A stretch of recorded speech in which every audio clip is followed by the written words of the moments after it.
오늘은 순환에 대해서 알아보도록 하겠습니다. 순환이라는 뜻 자체는 주기적으로 자꾸 되풀이하는 과정 또는 반복되는 과정이라고 나와 있어요. 그래서 우리 몸에서 이렇게 어떠한 곳을 어떤 중심을 기준으로 왔다 갔다 반복하는 운동, 가장 대표적인 게 혈액순환이 있어요. 그래서 오늘은 이러한 혈액순환과 이런 혈액순환을 가능하게끔 해주는 기관계인 순환계에 대해서 전체적으로 알아보는 시간입니다. 그러면 어떻게 순서로 되어 있냐? 밑에 보면 먼저 심장과 혈관이 나와 있네요.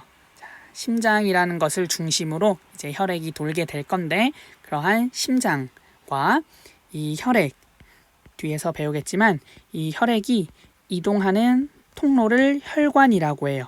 혈관. 그래서 먼저 심장과 혈관, 얘네가 어떤 구조가 되어 있고 그리고 어떤 특징을 가지고 있는지 먼저 확인해 볼 예정입니다. 심장과 혈관의 구조와 특징 공부하면서 확인해야 될 거고, 그 다음으로는 이제 본격적으로 그 심장에 의해서 혈관을 따라 이동하는 혈액에 대해서 본격적으로 알아볼 거예요.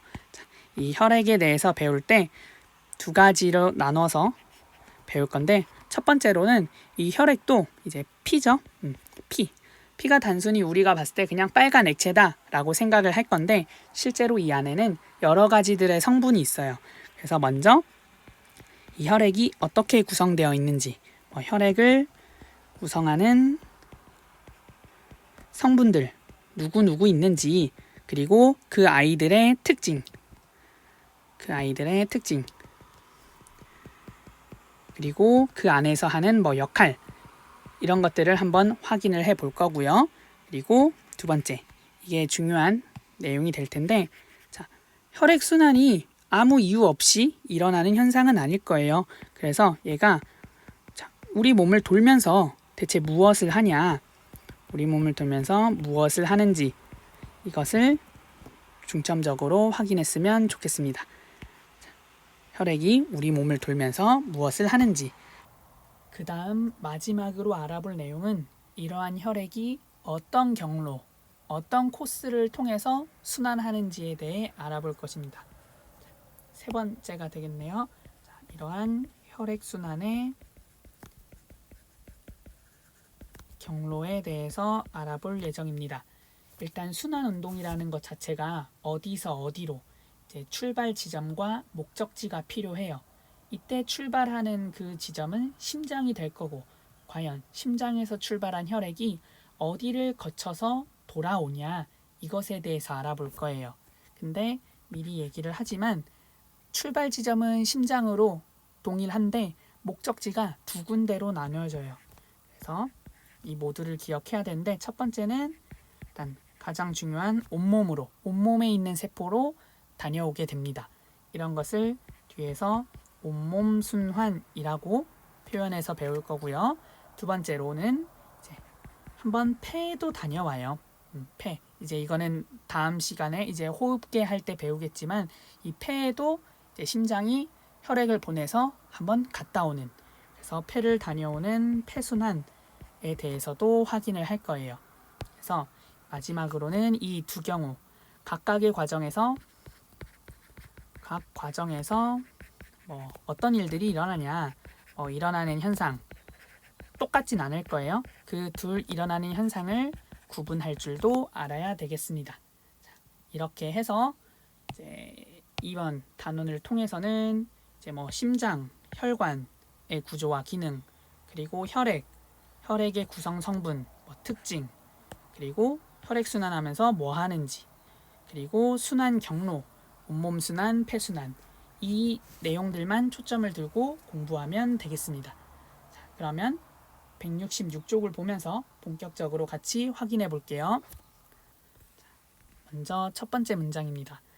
우리가 생명을 유지하려면 영양소와 산소를 몸 곳곳의 세포로 끊임없이 운반해야 한다 라고 나와 있네요. 우리가 이거는 5단원 시작할 때부터 계속 했던 얘기인데, 우리 생명체가 생명을 유지하려면 생명활동에 필요한 에너지를 얻어야 돼요. 근데 우리 몸에서 스스로 에너지는 만들 수 없고, 그래서 지난주까지 열심히 배웠던 소화 과정 한번 다시 되살려 보면은 그때 우리는 이 영양소를 섭취했어요. 왜? 이 영양소는 에너지를 저장하고 있으니까. 그 에너지를 저장하고 있는 영양소를 우리가 먹어서 열심히 소화시키고 열심히 흡수해서 그 다음 여기에 있는 에너지를 꺼냈어야 생명을 유지할 수가 있겠죠. 자, 근데 이 안에 들어있는 에너지, 그냥 우리가 영양소를 소화하고 흡수했다라고 해서 쓸 수 있던 게 아니었어요. 4단원에서 식물 할 때도 했듯이 이 영양소에 있는 에너지를 꺼냈으려면 산소와 반응을 시켰어야 돼요. 그래서 이 영양소가 산소와 반응하는 과정에서 이제 물과 이산화탄소도 만들지만 에너지도 나왔었죠. 그렇죠? 그래서 이 두 가지가 필요한데, 자, 영양소는 우리가 먹어서 소화계에서 소화하고 흡수시켰고, 이 산소는 우리가 뒤에서 배우겠지만 이제 열심히 숨을 쉬겠죠?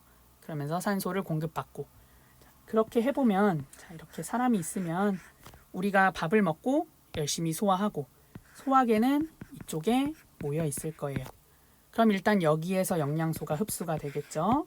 그리고 폐, 사람이 숨을 쉬었어요. 뒤에서 하겠지만 사람의 폐도 이 가운데쯤에 있어요. 그럼 여기에 산소가 있겠죠. 일단 우리 몸에 필요한 산소와 영양소는 모두 사람의 중심부에 대부분 모여 있을 거예요. 근데 생명활동을 유지하려면 이 영양소와 산소가 우리 몸에 살아있는 모든 세포로 다 이동을 해야 돼요. 그럼 누군가 이 가운데에 몰려있는 걸 멀리까지, 머리끝까지 발끝까지 보내줘야 돼요. 그래서 얘네들을 몸 곳곳의 세포로 끊임없이 운반해야 한다. 이래야 생명이 우리가 살아갈 수가 있다라는 뜻이에요. 이해되죠? 자, 그러면 이러한 역할을 하는 것이 누구냐? 다음 줄에 보면 이렇게 몸속에서 물질을 운반하는 기능, 여기서 말하는 물질을 운반한다. 자, 물질을 운반한다 라고 하면 좀 더 정확하게 표현하면 영양소와 산소, 이런 여러 가지 물질들을 온몸으로 보내주는 그런 담당이 누구냐? 바로 순환계다 라는 거예요. 그래서 순환계의 정의가 몸속에서 물질을 운반하는 기능을 담당한다 라고 알고 있으면 될 거고, 이러한 순환계에는 심장, 혈관, 혈액, 이 세 가지로 구성되어 있습니다.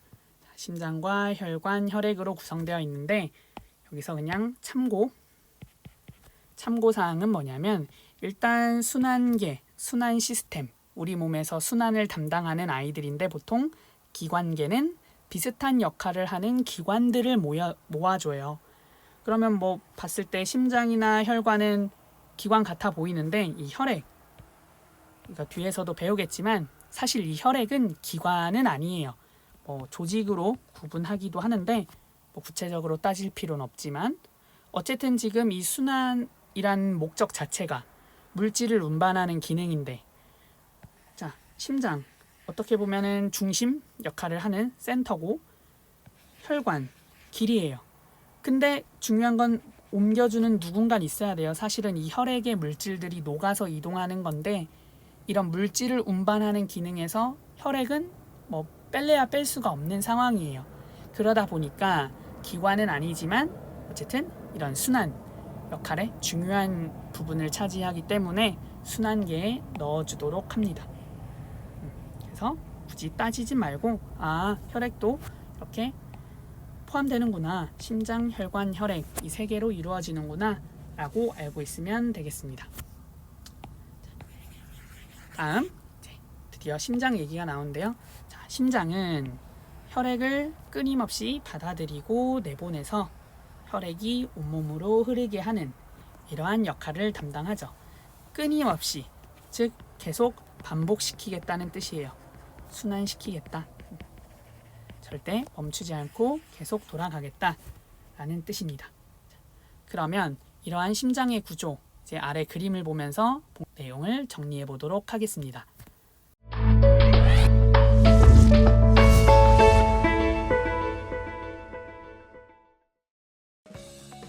과격하거나 빠르게 움직이는 운동을 하고 나면 심장이 빠르게 뛰는 것을 느낄 수 있습니다.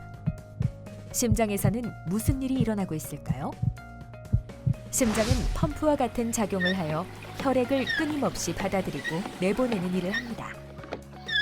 심장의 구조를 보면 두 개의 심방과 두 개의 심실로 이루어져 있습니다.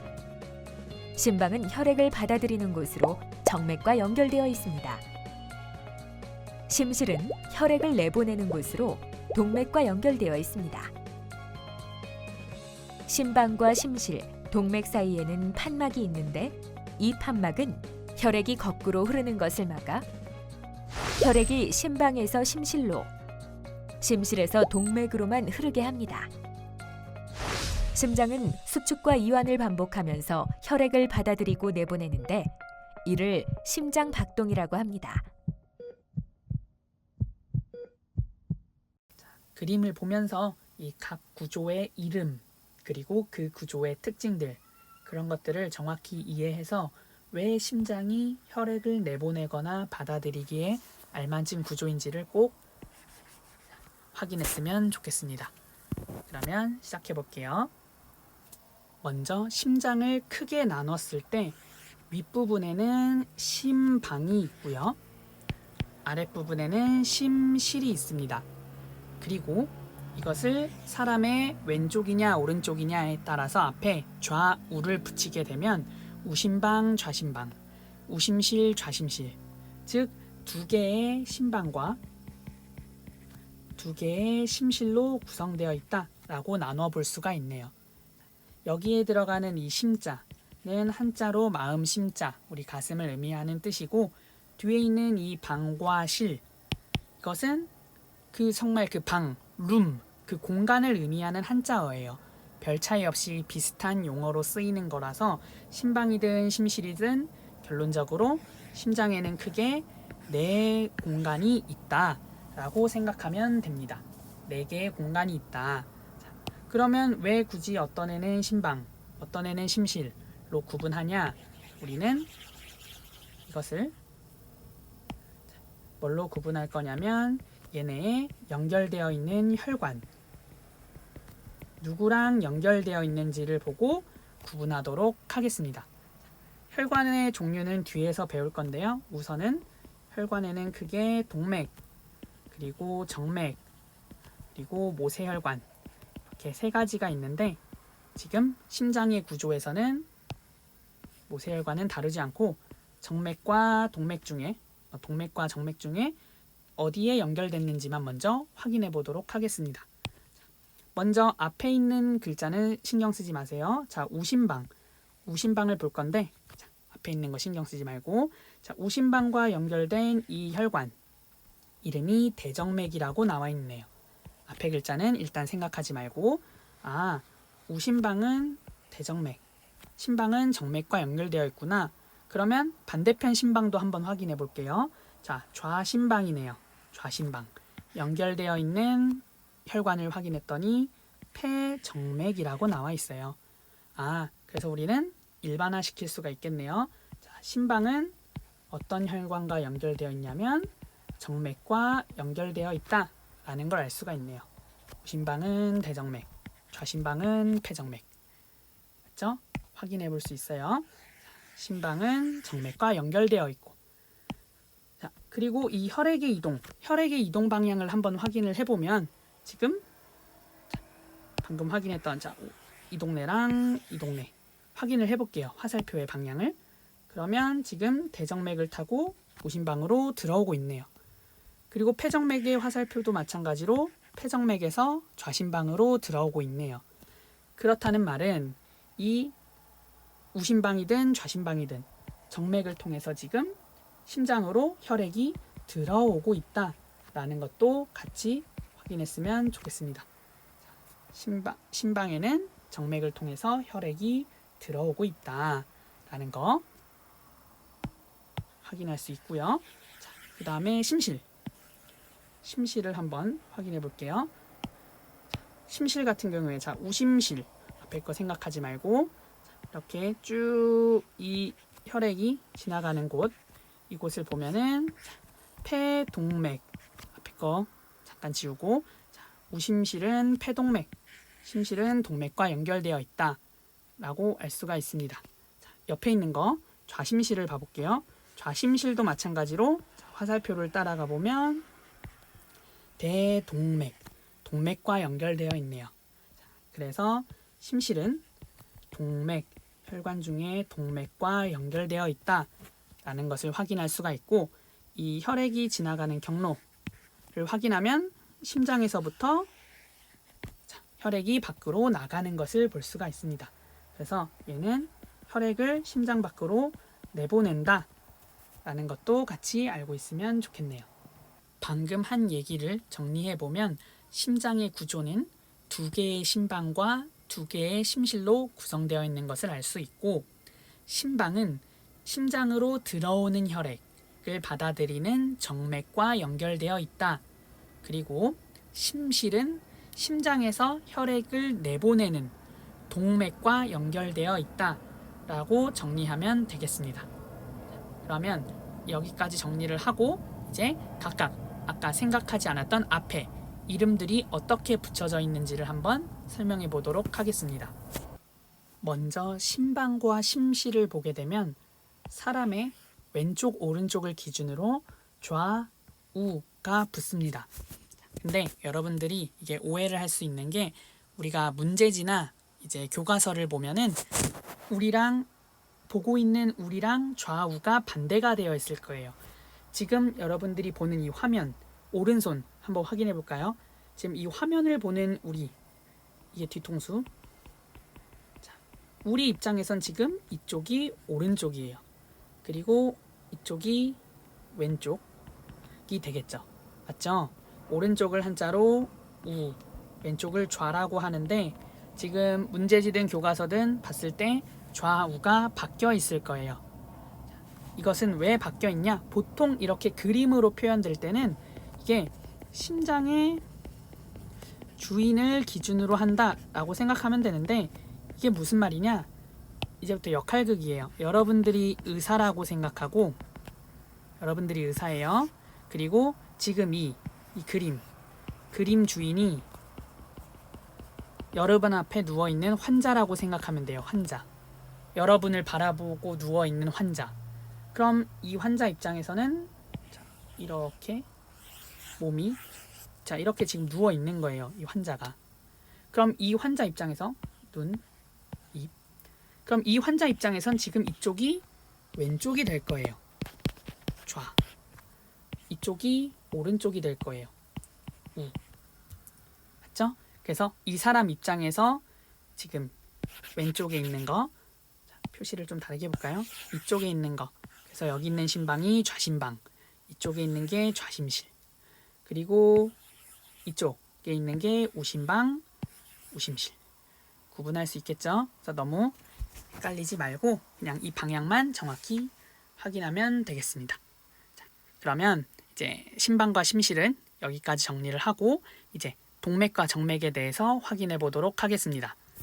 심장과 연결된 혈관, 심장과 연결된 혈관은 크게 동맥과 정맥으로 구분을 했었습니다. 근데 이 앞에 보면은 누구는 대, 누구는 폐라고 적혀 있네요. 자, 어떨 때 대라고 쓰고 어쩔 때 폐라고 쓰는지를 이제 확인해 봐야 될 건데, 선생님이 앞에서 잠깐 스포를 했었어요. 자, 앞으로 돌아가 보면 우리 몸에서 일어나는 혈액 순환, 심장을 중심으로 이제 심장에서 혈액이 출발해서 어딘가 목적지로 갔다 와야 돼요. 근데 그 목적지의 종류가 두 군데였어요. 목적지의 종류가 두 군데였는데, 하나는 심장에서 출발해서 온몸을 돌고 오는 경우가 하나가 있고, 하나는 폐를 돌고 오는 경로가 있다라고 잠깐 얘기를 했어요. 뒤에서 더 자세히 하겠지만 약간 버스 노선으로 생각하면 출발지는 심장이지만 목적지가 두 군데예요.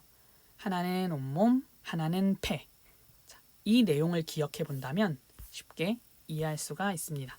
자, 돌아와서 쉽게 생각해서 일단 출발지는 무조건 심장인데 온몸으로 갈지 폐로 갈지를 정해야 돼요. 그러면 폐 쪽을 선택했다. 그럼 폐로 갔다가 폐로 들어오는 그 경우에는 이름 앞에 폐를 붙이면 됩니다. 자, 아까 동맥과 정맥 잠깐 얘기했었는데 정맥 같은 경우에는 심장으로 지금 혈액이 들어오는 혈관이었고 동맥은 심장에서 나가는 내보내는 나가는 혈관이었어요. 자, 그러면 출발지는 심장인데 자, 심장에서 출발해서 내가 폐로 갈 거예요. 그러면 폐를 향해서 내보내지는 그 혈관을 폐동맥이라고 하겠죠. 그래서 폐동맥을 통해서 이렇게 나가면 이제 목적지, 종착역이 폐다라고 생각하면 돼요. 근데 순환이기 때문에 편도로 가서 끝나는 게 아니라 갔다가 와야 돼요. 그러면 폐를 거친 다음에 들어오려면 어쨌든 심장으로 다시 들어와야 돼요. 그렇게 해서 다시 들어와야 하기 때문에 폐를 거쳐서 다시 들어오는 그 혈액들이 모여 있는 것을 폐정맥이라고 합니다. 그래서 이렇게 이름을 붙여주게 되는 거예요. 그래서 쉽게 생각해서 이제 폐동맥은 혈액을 폐로 보내는 곳이고 혈액을 폐로 보내는 혈관이 폐동맥이고 폐정맥은 폐를 한번 갔다 온 거예요. 폐를 순환하고 오는 순환한 혈액을 받아들인다 라고 생각하면 되겠습니다. 그래서 이 노란 화살표, 이 혈액의 이동 방향 잘 확인하면서 같이 봤으면 좋겠네요. 그러면 그 다음에 대정맥과 대동맥 한번 확인해 보겠습니다. 아까 경로가 폐 말고 온몸을 도는 온몸 순환도 있다 라고 표현을 했었어요. 그러면 당연히 이 앞에 대가 써지는 것은 온몸 순환에 해당하는 상황일 거고 이 대는 실제로 한자로 큰 대자를 사용합니다. 그럼 이해하기가 쉬울 거예요. 심장 입장에서 가장 크게 도는 가장 넓은 범위로 혈액을 순환시키는 게 그 사람의 전체 몸일 거예요. 그래서 큰 대자를 사용하게 됩니다. 그러면 내용은 마찬가지겠죠? 정맥, 아까 정맥 같은 경우에는 돌고 들어오는 거예요. 그러면 이 대정맥은 온몸을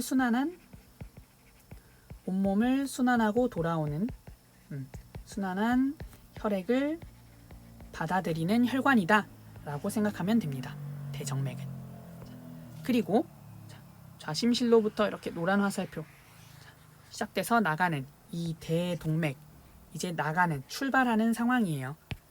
그렇다면 대동맥은 어떻게 표현할 수 있죠? 혈액을 온몸으로 보내는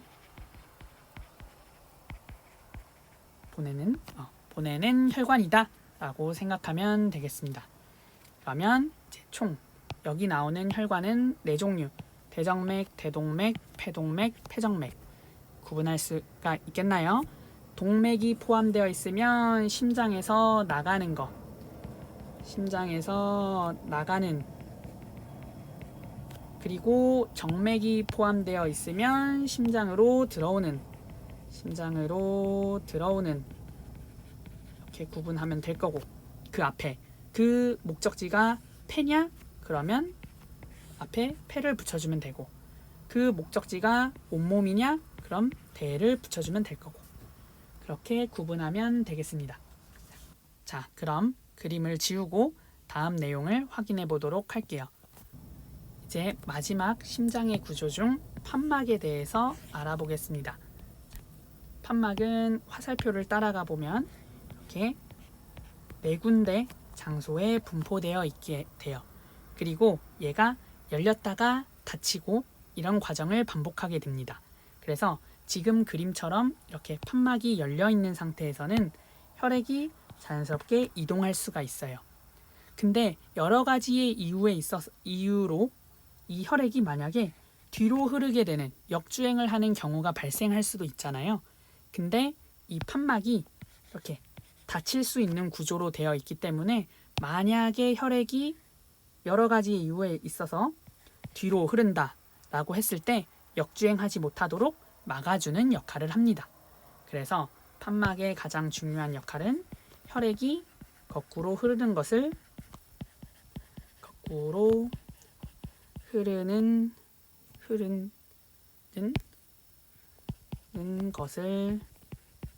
막아줍니다.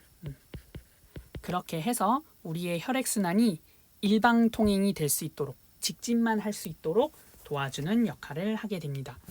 그렇게 되면 혈액 입장에서는 어떻게 심방에서 심실로, 그리고 심실에서 동맥으로만 흐를 수 있게끔 해주는 역할을 한다. 그림을 보면 알 수 있겠지만, 자, 그만 지워보고 판막이 있는 장소들을 한번 확인을 해봐요. 여기 판막이 있네요. 그럼 여기서는 역주행이 불가능하니까 심방에서 심실로만 흐를 수 있고, 그리고 자, 여기도 있네요. 이 공간은 심실에서 동맥으로 나가는 곳이네요.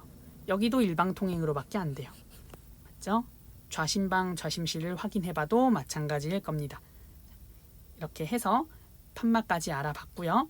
이제 지우고 오른쪽에 있는 내용을 같이 간단하게 정리해 보겠습니다. 자, 첫 번째 질문. 몇 개의 심방과 몇 개의 심실로 되어 있냐? 심장은 2개의 심방과 2개의 심실로 구성되어 있다 라는 걸 알 수가 있고요. 자, 두 번째 질문. 심방벽, 심방을 둘러싸고 있는 벽과 심실을 둘러싸고 있는 벽 중에 누가 더 두껍냐? 자, 우선 기본적으로 이 왼쪽에 나와 있긴 한데, 심장은 근육으로 이루어져 있어요. 튼튼한 근육으로 이루어져 있고, 이제 뭐 성인의 주먹 한 정도 크기로 이제 가슴 중앙에서 왼쪽으로 치우쳐져 있고, 약 300g 정도가 돼요. 평균적으로. 어쨌든 심장은 근육으로 되어 있는데, 자, 한번 심방벽과 심실벽을 확인해 볼게요. 자, 심방의 벽, 자, 심실의 벽. 지금 이 근육, 딱 봐도 엄청난 근육들 보이죠? 자, 그래서 우리는 그림을 봐서도 심방벽보다 심실벽이 더 두껍다는 걸 알 수가 있습니다. 자, 그러면 왜 두껍냐? 왜 굳이 얘는 두껍게 발달이 됐냐? 인간이 살아가면서 어쨌든 가장 적합하도록 진화가 될 거잖아요. 왜 심방보다 심실의 근육이 더 두꺼울까? 라고 생각을 해보면 얘네의 역할을 보면 알 수가 있습니다. 자, 심방 같은 경우에는 아까 정맥과 연결이 되어 있었고, 심실 같은 경우에는 동맥과 연결이 되어 있었어요. 자, 둘의 역할 구분할 수가 있겠나요? 정맥은 심장으로 혈액이 들어오는 곳이었고, 동맥은 나가는. 자, 우리가 어쨌든 심장이 펌프처럼 열심히 수축 이완을 하면서 온몸에 혈액순환이 되도록 이제 도와줄 거예요. 자, 그럴 때 들어오는 것을 맞이할 때와 내가 가지고 있던 혈액을 밖으로 밀어낼 때 어떤 게 더 큰 힘이 필요할까요? 뭐 힘이라는 용어가 조금 부적절할 수도 있겠지만, 어쨌든 심장에서 혈액을 밀어내서 온몸이든 폐든 쭉 보낼 때 그 출발하는 그 스타트가 가장 이제 힘이 세야 돼요. 그러려면, 그렇게 센 힘으로 얘네를 쥐어짜려면 그 힘을 견뎌낼 수가 있어야겠죠. 그러다 보니까 그렇게 강한 수축, 혈액을 쥐어짜는, 심장을 쥐어짜는 그런 강한 수축을 견디려면 아무래도 근육이 발달되어 있어야겠죠. 그래서 실제로 그런 이유 때문에 심실의 근육이 이렇게 크게 발달이 되어 있고, 그러다 보니까 강한 수축으로 혈액을 밀어내기에 알맞은 형태가 된 거죠. 그래서 심방보다는 심실의 이제 벽이 더 두껍다라는 걸 알 수가 있습니다. 자, 그러면 참고로, 자, 우선 심방벽보다는 심실벽이 더 두껍다라는 건 방금 얘기해서 알 수가 있었어요. 그럼 여기서 추가로, 자, 심실은 2개가 있네요. 우심실이 있고 좌심실이 있을 거예요. 그럼 얘네 중에 누가 더 두꺼울까? 굳이 더 들어가서 구분을 해본다면 마찬가지로 역할을 보면 돼요. 자, 우심실도 내보낼 거고 좌심실도 내보낼 거예요. 둘 다. 근데 어느 목적지를 향해서 보내냐? 이걸 구분해 보면 될 거예요. 자, 우심실의 경우에는 폐동맥과 연결되어 있으니까 얘는 목적지가 폐예요. 좌심실은 지금 대동맥과 연결되어 있으니까 목적지가 우리 온몸, 머리부터 발끝까지예요. 자, 그러면 어디로 보내는 게 더 강한 수축이 필요할까요? 아무래도 범위가 더 넓은 온몸으로 보내는 게 폐한테 보내는 것보다 더 큰 수축, 더 강한 수축이 필요할 거예요. 그러다 보니까 이제 그 굳이 둘을 비교하면 우심실보다 좌심실의 근육이 더 두꺼운 것도 확인할 수가 있습니다. 그림을 보면 한번 비교해 봤으면 좋겠네요. 그리고 자, 마지막으로 세 번째 질문. 판막은 어디에 있냐? 자, 판막 있는 곳을 확인해 보면 이렇게 네 군데인데 네 군데 공통점. 아까 심방과 심실 사이 그리고 심실과 동맥 사이에 있네요. 이렇게 정리하면 되겠습니다. 그렇기 때문에 혈액은 한 방향으로만 흐르게 되고 그래서 심방에서 심실, 심실에서 동맥 이 방향으로만 흐른다 라고도 했습니다. 확인할 수가 있나요?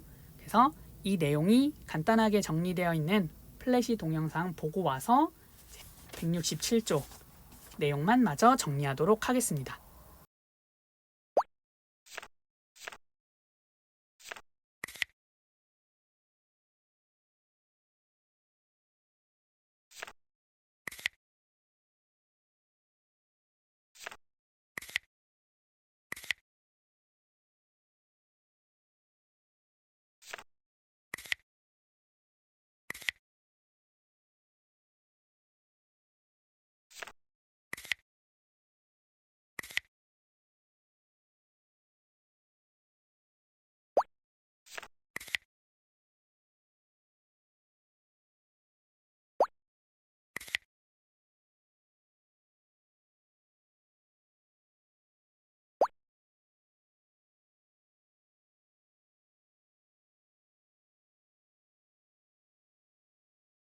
자, 심장은 두 개의 심방과 두 개의 심실 그리고 심방은 혈액을 심장으로 받아들인다.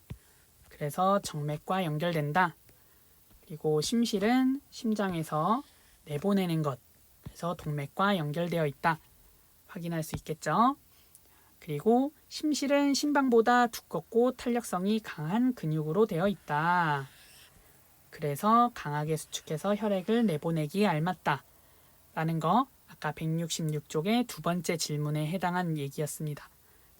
그리고 심방과 심실 사이, 심실과 동맥 사이에는 혈액이 거꾸로 흐르는 것을 막는 판막이 있대요. 그래서 한쪽 방향으로만 흐른다. 심실, 심방, 심실, 동맥 순서로 흐른다. 라고 옆에도 나와 있네요. 확인해 볼 수가 있겠죠? 굳이 다 밑줄을 긋지 말고 여기까지 해서 심장의 구조를 알아보았고 이제 밑에 혈관, 본격적으로 혈관에 대한 내용을 같이 정리해 보겠습니다. 우선 혈관이라는 것은 혈액이 흐르는 통로라고 생각하면 될 거고요. 크게 동맥, 모세혈관, 정맥 세 가지로 구분됩니다. 먼저 동맥을 확인하게 되면 심장에서 나오는 혈액이 흐른다. 그리고 참고로 이 동맥 같은 경우에는 보통 우리 몸속 깊은 곳에 많이 분포합니다. 깊은 곳에 분포하는 혈관입니다. 우리 몸 안쪽에. 그리고 얘 특징, 중요한 특징은 혈관벽이 두껍고 탄력성이 강해서 심실에서 나오는 혈액의 높은 압력을 견딜 수가 있다. 지금 아래 그림에서도 보면 알 수 있듯이 근육이 엄청나게 발달되어 있어요. 아까도 말했지만 심장에서 나오는 혈액, 애초에 심실 자체도 근육이 발달될 정도로 강한 수축을 해서 심장에서 혈액을 몸 밖으로 이제 밀어내는데 그 밀려 나오는 혈액들 처음에 빡 나올 때 압력이 되게 높을 거예요. 그 압력을 견뎌야 되기 때문에 동맥은 이제 기본적으로 근육이 발달되어 있습니다. 이게 가장 중요한 특징이고요. 이것과 비교해서 정맥 먼저 확인해 볼게요. 정맥 같은 경우에는 심장으로 들어가는 혈액이 흘러요. 상대적으로 그럼 동맥에 비해서는 흐르는 혈액의 압력이 낮을 거예요. 조금 졸졸졸졸 흐른다라고 비유하면 괜찮을 거예요. 그래서 아무래도 혈관벽이 동맥보다 얇고 탄력성이 약하다. 아래 그림에서도 보면 알 수 있듯이 동맥과 비교해 보면 근육이 많이 발달하지 않은 걸 볼 수가 있어요. 애초에 동맥은 팡 나가는 거를 이제 견뎌냈다면 이제 다 돌고 몸이든 폐든 다 돌고 이제 심장으로 들어올려는 애들, 지쳐 있는 애들, 이제 걔네가 올 때는 아무래도 비실비실 힘이 없겠죠. 그렇죠? 그러니까 그걸 견딜 정도의 근육이 필요하진 않아서 조금 근육이 덜 발달되어 있습니다.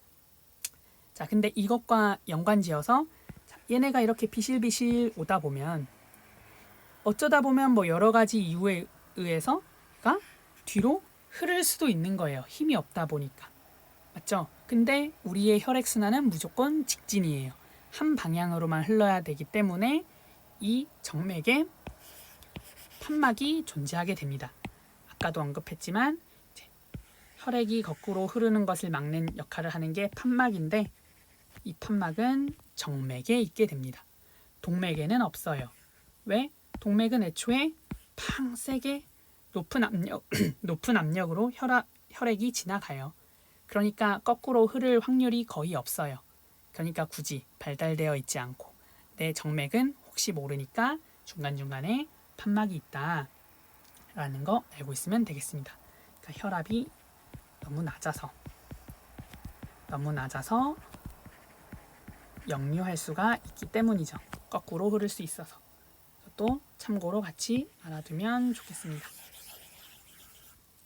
그러면 이제 마지막으로 모세혈관인데요. 이 모세혈관은 동맥과 정맥을 연결시켜 줍니다. 동맥과 정맥을 연결하는 혈관이다. 연결하는 혈관. 이 모세혈관 같은 경우에는 우리 온몸에 그물처럼 쫙 퍼져 있어요. 퍼져 있는 가느다란 혈관이다. 실제로 모세혈관의 혈관벽은 한 겹의 세포층으로 이루어져 있어요. 세포라는 것 자체도 작은데 걔네가 딱 한 겹. 그러니까 엄청 얇아요. 매우 얇아요. 그래서 혈관벽이 매우 얇다. 그냥 참고로만 알아두면 한 겹의 세포층으로 구성되어 있어서 아주 얇다. 엄청 얇다. 자, 그러면 어떤 일이 벌어지냐? 그래서 모세혈관을 지날 때 모세혈관을 지나는 혈액과 주변에 있는 세포 사이에 뭐가 일어나냐면 물질 교환이 일어날 수가 있습니다. 이게 가장 하이라이트인데요. 자, 모세혈관에서 이제 물질 교환이 일어나요. 이제 혈액에 많은 영양소도 마찬가지고 산소도 마찬가지고 이것저것 우리 몸에 필요한 것들이 있어요. 혈액순환의 주된 목적은 혈액에 녹아있는 영양소나 산소를 모든 곳에 배달해주는 약간 배달부의 역할이잖아요. 라이더. 그러면 도착을 했으면 얘를 주고 필요한 거 받고 음식을 배달했으면 음식을 전달해주고 돈을 지불받고 어쨌든 뭔가 교환이 일어나야 돼요. 자, 그런데 마침 모세혈관은 한 겹의 세포층이어서 매우 얇아요. 그렇다는 말은 세포랑 물질을 교환하기에 되게 알맞은 구조다라는 것도 확인할 수가 있습니다. 혈관벽이 매우 얇다. 이거를 다르게 생각하면 세포와 물질을 교환하기에 알맞은 구조다. 다 이유가 있다라고 생각하면 됩니다.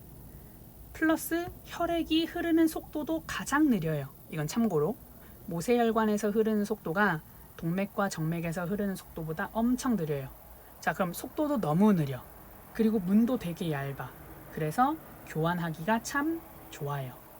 그렇게 해서 이 아래 여기 보면 모세혈관에서 일어나는 물질 교환에 대한 얘기가 나와 있네요.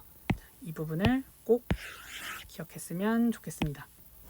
오늘 배운 내용 중에서도 중요한 포인트인데, 모세혈관을 지나는 혈액은 산소와 영양소를 주변의 세포에 공급해줍니다. 이게 우리의 주 목적이었죠. 순환계의 목적. 얘네를 줘요. 산소와 영양소를 주고, 그 다음에 그 세포들이 필요하지 않은 애들 받아와야 되잖아요. 그래서 그 세포에서는 이산화탄소나 이제 나중에 배울 노폐물, 쓸데없는 걸 받아와요. 그래서 대신 버려주는 거예요. 이런 역할들을 하게 됩니다. 확인할 수가 있나요? 그렇게 해서 이 각각 세 가지의 혈관, 동맥, 모세혈관, 정맥의 구조와 간단한 특징 확인할 수가 있었습니다. 이러한 내용들이 담겨 있는 짧은 영상을 보고 와서 마무리하도록 하겠습니다.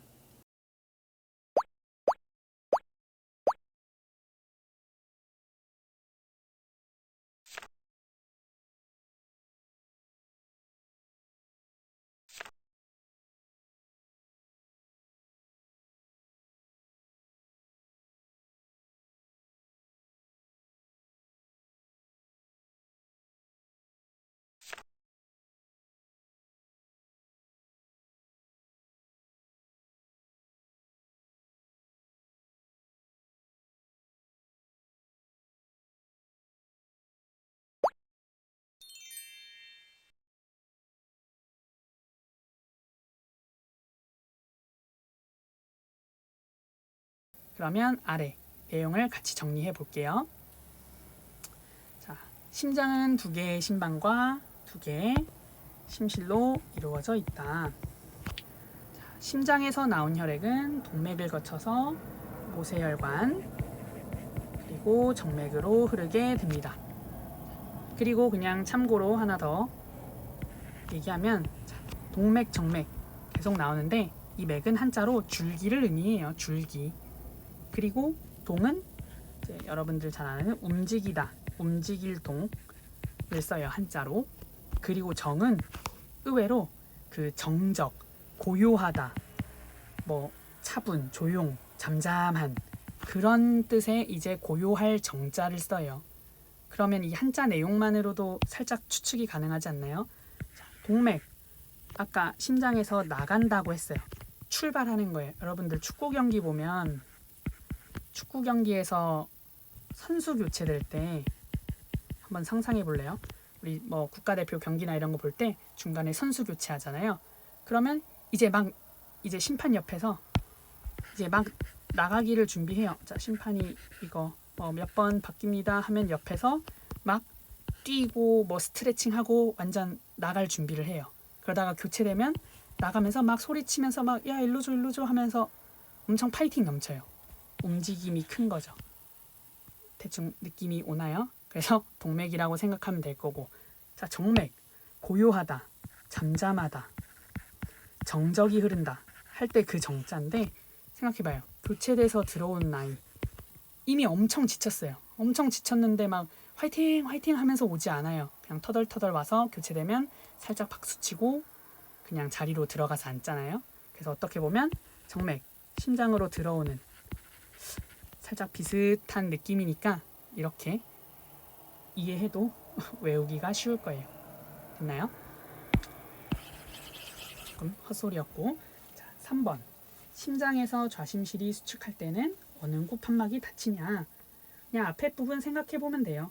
일단 혈액 자체는 판막이 열리는 방향으로만 흐를 텐데 좌심실에서는 혈액이 대동맥 쪽으로 이동을 할 거예요.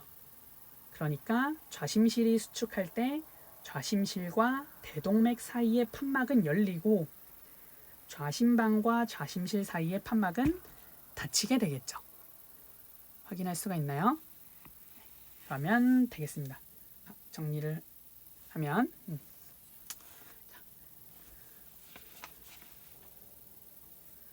그리고 이제